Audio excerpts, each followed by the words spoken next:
Hello and welcome to another episode of Learning to Automate with Zenphi in under 3 minutes. As you can tell by the title, today we're going to be going over how you can learn to filter users by their last login time, which is going to allow you to be able to manage user access and be able to remove accounts that are no longer active. So let's go ahead and get started.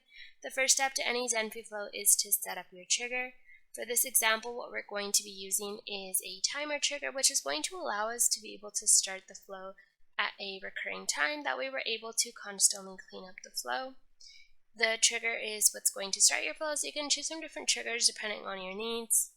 The first action that we're going to be using is this one called search users. Simply set up your connection to Google directory, and here you can indicate your domain. Now there's different fields that you can also fill in depending on if you want to maybe just search through a certain department, a certain manager for example, so there's different options here.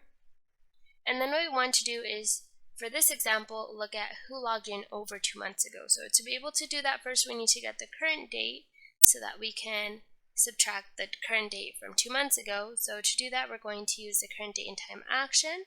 All you have to do is select a format, doesn't matter which one you choose, and then we're going to subtract 2 months. So using the add date time action, for the base date, we're going to get the current date and time, so select the result, and then in months, we're going to put -2.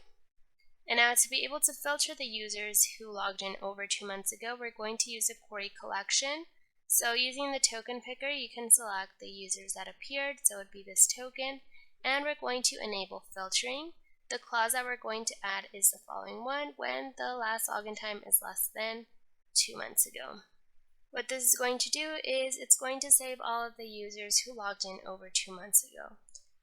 And now what we're going to do is format the last login time. So using the format date time action, I'm going to use the token picker and get their login time from here.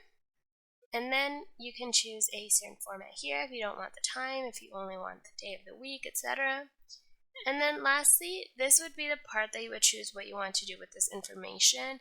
If you want to send it via email, maybe add it to a spreadsheet, maybe suspend the user, delete the user, etc. For demonstration purposes, I'm just going to log the information. So here what I'm going to do is, using the log to history action, I'm going to go ahead and select their email and their last login time. And we're going to save and test run the flow, so start a new instance. As you can see, it ran through all of the steps. If we go to the logs, we can see that this user last logged in May, which is over 2 months ago, which is what we were looking for. So as you can see, it can be very simple to be able to filter out your users. It's going to help you make sure that you remove anyone who is no longer active, which in turn is also going to save you money. If you have any questions, leave them down in the comments section and let us know what else you'd like to learn how to automate in under 3 minutes.